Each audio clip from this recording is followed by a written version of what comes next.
स्वागत है आपका यूट्यूब चैनल पे। स्वागत है आपका एमसीक्यू सीरीज़ में।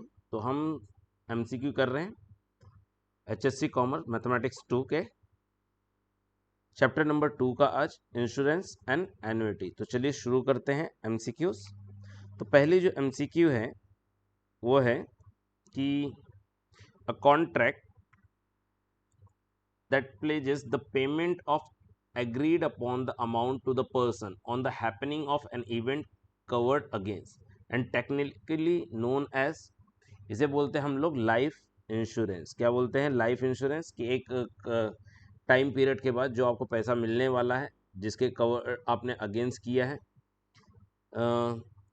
उसे हम क्या कहते हैं? लाइफ इंश्योरेंस कहते हैं।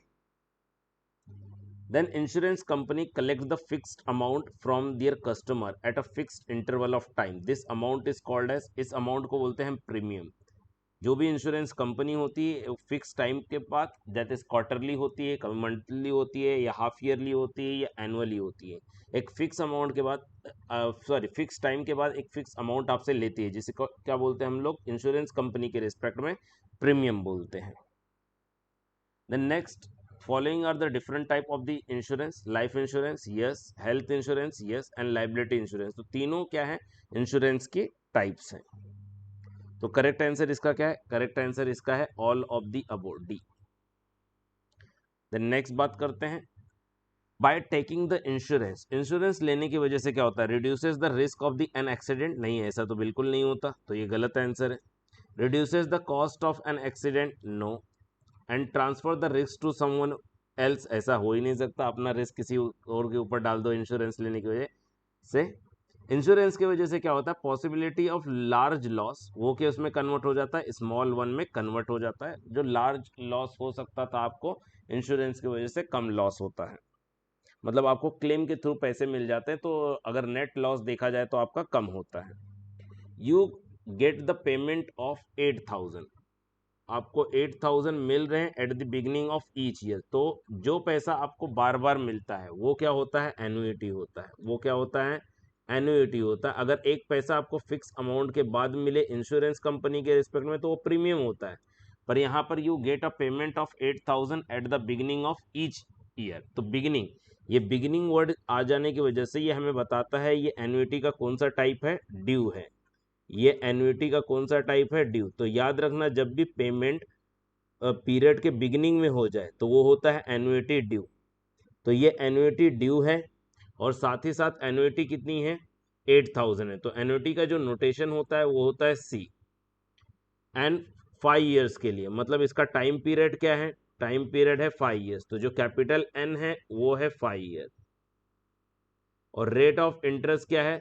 6%। तो what is the value of annuity? Okay, तो कितना पैसा जमा होगा, आपको एक्यूमुलेटेड वैल्यू फाइंड आउट करना है, ए इक्वल टू क्वेश्चन मार्क। अब अगर ये एन्युइटी ड्यू का सम है तो एक्यूमुलेटेड वैल्यू का फॉर्मूला होगा A equal to C into 1 plus I whole divide by I, और ब्रैकेट में आएगा 1 plus I whole power N minus 1। अब यहां पर आई क्या होगा? आई होगा I equal to R upon 100, R upon 100, और एन क्या होगा? Compounding period. अब यहां पर देखोगे तो मैंने कैपिटल एन लिखा है, और अगर मैं इस रेट ऑफ इंटरेस्ट की बात करूं तो ये कैपिटल आर है, पर यहां पर मैं आई लिख रहा हूं, I equal to small R upon 100। तो स्मॉल आर का मतलब क्या होता है? Rate of interest. अगर यहां पर देखो कंपाउंडेड एनुअली है, तो जब भी सिचुएशन कंपाउंडेड एनुअली का है, कुछ नहीं लिखा है, मतलब कंपाउंडिंग क्या है? एनुअली है। कंपाउंडिंग जो प्रोसीजर है वो क्या है? एनुअल है। अगर कंपाउंडिंग प्रोसीजर एनुअल है तो आपका जो नंबर ऑफ ईयर दिया है कैपिटल 1, वही आपका कंपाउंडिंग पीरियड होगा स्मॉल एन, जो कि यहाँ पर क्या हो जाएगा 5, और आपका जो रेट ऑफ इंटरेस्ट आर दिया है वही आपका स्मॉल आर होगा, और जो कितना दिया है 6%। तो ये आर का वैल्यू यहाँ पर 6 डिवाइड बाय 100 कर देंगे, और ये हो जाएगा 0.06। तो आई का वैल्यू मिल गया है, सी का वैल्यू भी हमें पता है। तो ये सारी वैल्यूज पुट करने के बाद जो करेक्ट आंसर आएगा वो आएगा 35,720। तो आपको क्या करना है? इस फॉर्मूले को यूज करना है। इस फॉर्मूले में C की वैल्यू 8,000 पुट करनी है, I की वैल्यू 0.06 पुट करनी है, और n की वैल्यू कितनी पुट करनी है, 6 पुट करनी है। तो ये पूरा कैलकुलेशन करने के बाद 35,720 आपको करेक्ट आंसर मिल जाएगा। चलिए अब बात करते हैं, इन ऑर्डिनरी एन्युटी पेमेंट्स और the receipt occur ordinary annuity. Ordinary annuity मतलब क्या, इमीडिएट एन्युटी। तो याद रख लो ऑर्डिनरी एन्युटी या इमीडिएट एन्युटी दोनों सेम है। इमीडिएट एन्युटी और ऑर्डिनरी एन्युटी दोनों सेम है। तो ऑर्डिनरी एन्युटी में जो पेमेंट होता है at the end of the each period होता है। तो यहाँ पर करेक्ट आंसर हो जाएगा at the end of each period. और अगर बिगिनिंग में हो रहा हो तो बिगिनिंग में होता है तो उसको एन्युटी ड्यू बोलते हैं, याद रखो। याद रखना अगर बिगिनिंग में होता है पेमेंट तो उसको क्या करना है, एन्युटी ड्यू। कैसे याद रखना है, यहाँ पर भी ध्यान लो। इसका ए याद रखना है, यहाँ पर डी याद रखना है, और उस अपने तरफ से एक वैल्यू लगानी है A D V, V for value, V for value याद रखना है। तो ए डी वी मतलब एडवांस। तो एडवांस क्या होता है, बिगिनिंग ऑफ द पीरियड या बिगिनिंग ऑफ द मंथ। तो जब भी बिगिनिंग आए तो एन्युटी ड्यू, ओके। और जब एंड ऑफ द पीरियड आए तो क्या है, इमीडिएट आए या ऑर्डिनरी आए। तो ये बात याद रखना आपको। Next, just one minute. तो amount of the money today which is equal to the series of the payment in future. Amount of the money today, तो याद रखो amount of the money today मतलब क्या हो गया यहाँ पर, प्रेजेंट वैल्यू। तो यह इसका करेक्ट आंसर हो जाएगा हमारा present value. Just one minute.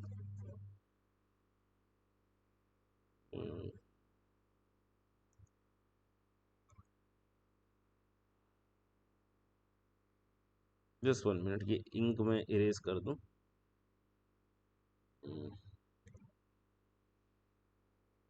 चलिए, तो इसका करेक्ट आंसर क्या था हमारा, इसका करेक्ट आंसर था हमारा प्रेजेंट वैल्यू। तो C is a correct answer for this. चलिए आगे बढ़ते हैं। Rental payment for an apartment is example of, किसका एग्जाम्पल है, तो ये एग्जाम्पल है परपेचुइटी। परपेचुइटी क्या होता है, परपेचुइटी मतलब जब आपको पैसा इन्फिनाइट टाइम पीरियड के लिए मिलता रहे। तो rental apartment, sorry rental payment for the apartment ये आपको लाइफ टाइम मिलता रहेगा। तो ये क्या हो जाएगा, ये हो जाएगा आपका perpetuity. then dash is a series of the constant cash flow over a limited period of the time, limited period of the time। अगर ये infinite period of the time के लिए होता तो perpetuity हो जाता। अगर लिमिटेड टाइम पीरियड के लिए मिल रहा हो तो उसको क्या बोलते हैं, एन्युटी बोलते हैं। तो याद रखना है अगर इन्फिनाइट टाइम पीरियड के लिए अगर आपको कांस्टेंट पेमेंट मिलते जा रहा है तो वो क्या होता है, परपेचुइटी होता है।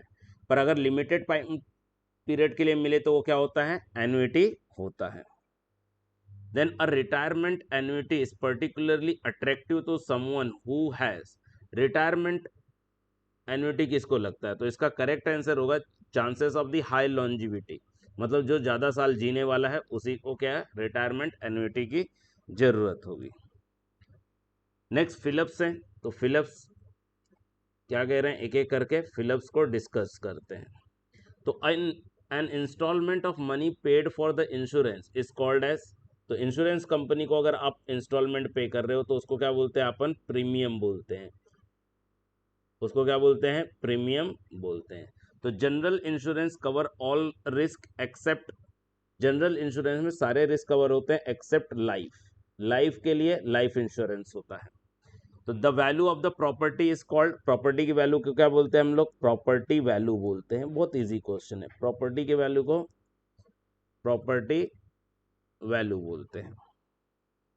Then next, the value of insured property, insured property जो होती है उसको क्या बोलते हैं, उसको हम पॉलिसी वैल्यू बोलते हैं, उसको बोलते हैं policy value. Then the person who receive annuity, जिस पर्सन को एन्युटी रिसीव होती है उसको क्या बोलते हैं, उसको बोलते हैं एन्यूटेंट, उसको बोलते हैं एन्यूटेंट।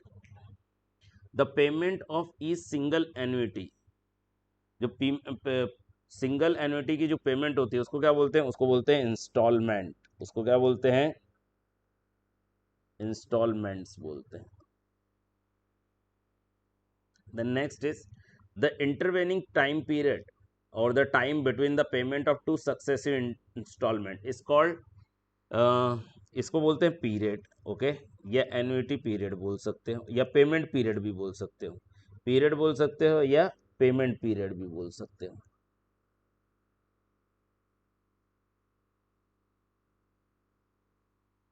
Then annuity where the payments continue forever, जहां पर एन्युटी का जो पेमेंट है वो फॉर एवर लिमिटेड टाइम, उसको क्या बोलते हैं, परपेचुटी बोलते हैं, परपेचुटी।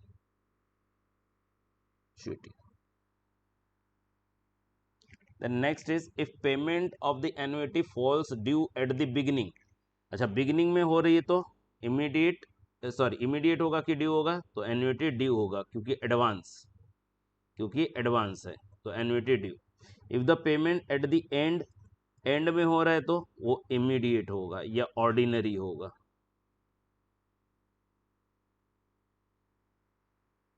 नेक्स्ट इज ट्रू और फॉल्स, तो पहला ट्रू और फॉल्स है, जनरल इंश्योरेंस कवर लाइफ, बिल्कुल नहीं, जनरल इंश्योरेंस में लाइफ नहीं होता, तो ये क्या हो जाएगा, ये हो जाएगा false. Then the amount of the claim can not be exceed the amount of loss, बिल्कुल सही बात है, अगर आपने पूरी प्रॉपर्टी भी इंश्योर करा रखी है, ओके, तो भी आपका क्लेम लॉस से ज़्यादा नहीं हो सकता, तो amount of the claim can not exceed the amount of loss, तो ये ट्रू स्टेटमेंट है। Accident insurance has a period of the 5 years, false, बिल्कुल फॉल्स स्टेटमेंट है, 5 years नहीं होते हैं। Premium is the amount paid to the insurance company every month, yes it is true, every month हो सकता है, या एवरी 3 months हो सकता है, एवरी 6 months हो सकता है, या ईयरली हो सकता है, तो ए प्रीमियम वो अमाउंट है जो इंश्योरेंस कंपनी को एक फिक्स टाइम पीरियड के बाद दिया जाता है। Payment of the every annuity is called as a instalment, very true, अभी हमने डिस्कस भी किया फिलअप में, हर एन्युटी की जो पेमेंट होती है उसको इंस्टॉलमेंट कहा जाता है। Annuity certain begins on the fixed day and when an event happens, okay, yes it is true। then annuity contingent begins and end on certain fixed dates, no it is false, annuity contingent के case में ऐसा नहीं होता, ऐसा होता है annuity certain के case में। the present value of annuity is sum of the present value of all installment, yes it is true, आपने जितने भी इंस्टॉलमेंट दिए उन सभी इंस्टॉलमेंट के प्रेजेंट वैल्यू का सम करोगे तो प्रेजेंट वैल्यू ऑफ एन्युटी मिल जाएगी।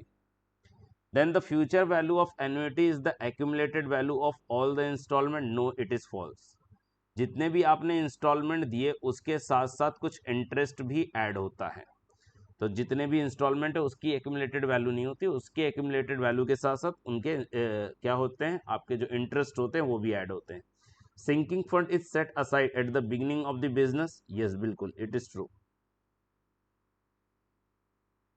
so this is all about the MCQ fill-ups and true and false of the chapter number 2 of mathematics 2।